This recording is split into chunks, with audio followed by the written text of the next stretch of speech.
Mr. Toastmaster, fellow Toastmasters, and that's all right. I need to start off with by saying that I'm going to give a spoiler alert.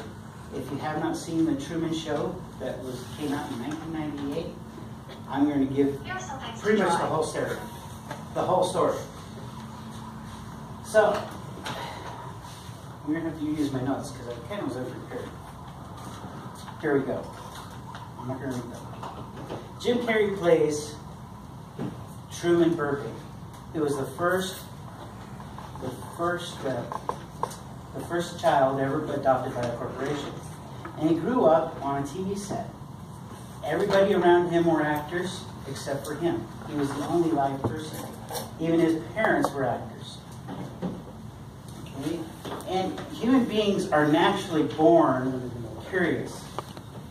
We stand up, we want to be curious, we want to explore, we want to reach our dreams and achieve our dreams. But that wouldn't work with Truman because he grew up on a TV set. And in order for a TV show to continue to go, they needed to keep him in the TV set. And so they kept giving him messages to shoot down his dreams. You can't do that. You can't go up there. It's dangerous. You're going to hurt yourself. Don't do that, Truman. You can't go beyond the borders of the TV set because that's going to hurt you. He stood up in class and when the teacher said, "What do you want to be when you grow up?" He said, "I want to be an explorer." The teacher, who was an actor, said, "The world's been explored. There's nothing left to explore." So they shot down his dreams right and left. And all throughout the movie, he was being shot down. But as he was growing, they decided to give him an experience to scare him from water. Because Sea Haven, where they grew up in this TV set, that's the name of the town, was an island.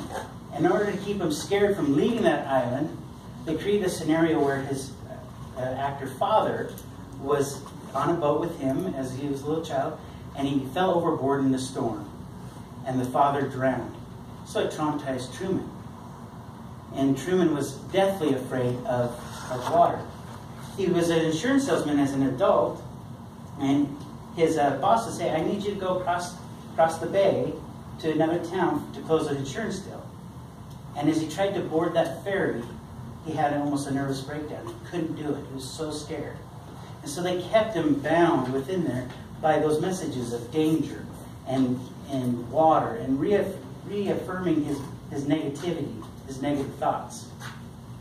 Later on, as he was growing up in the show, he caught the eye, or a girl, an extra, caught his eye. He was attracted to her. But as he would try to get close to her, she'd be quickly whisked away where he couldn't find her. One day, or one night, he was studying in the library in the movie, and him and his friends, and his girlfriend supposedly, the actors, they were there trying to encourage him to leave and go party with him. He said, "No, I need to study." And as they left, he recognized that the girl that he was attracted to was sitting on the other side. So he was able to speak with her. And she really wasn't a fan of the movie or the TV show, and she tried to warn him, said, "Hey, we can't talk, and if we're going to talk now, it's got to go. We got to do it now." And so she tried, just before she was whisked away by somebody else, she tried to tell him, "Look, this whole world is fake. This world is not what you think it is." And how do you tell somebody when that's all he knows? How do you tell a fish that there's more than just water? So he had no clue what she was talking about. And her name was Lauren. And as a man came racing down onto the beach where they were, grabbed her, put her into the car, said that she was suffering from schizophrenia and that they were moving to Fiji. So he had Fiji in his head. And as he grew up, his de facto girlfriend became his de facto wife. And there really, you could tell in the marriage that there really wasn't a lot of love. He was just there. But he couldn't get Fiji, he couldn't get Lauren out of his head. He couldn't get traveling, he couldn't get exploring out of his head. But what was all around him? Messages of danger. Messages saying that Safe Haven is the safest place, Sea Haven is the safest place in the world. You want to live in Sea Haven. But he just couldn't get her out of his head.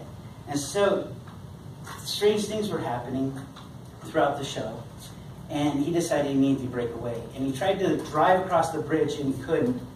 And he basically kidnapped his wife. And he said, "Okay, put your hands on the steering wheel." And he closed his eyes. And he pushed the gas and he drove across the bridge where he was deathly scared of driving across. Once he was able to drive across, he was able to break his fear, but they tried to stop him. The producers tried to stop him with fire and even with the nuclear reactor, the fake nuclear reactor. And every step he tried a bus, the bus would break down. He tried to take a plane. He went into the travel office, and on the wall I had the airplane with the lightning bolt going through and said, "This could be you." And he tried to book a flight to Fiji, and all the flights were booked up. And he was wondering what the heck is going on. But he broke away. His dreams could not be stopped by all the negativity that was trying to be pushed onto him. That one night he snuck out and he took the boat, the same boat that he was in when his father had passed away, supposedly. And they finally found him, searching for Truman in this big, huge TV studio. They found him in the ocean. And the producer, he was very sagacious. He didn't want Truman to leave. And so he started a big, huge flood. Wind blew, the rain fell, and it almost drowned him. And he was determined to get out, to find his dream, to find that Lauren in Fiji. And finally he did. Now, I want to wrap it into us. I want to persuade us. As human beings, I saw, in the Truman Show, I saw our lives.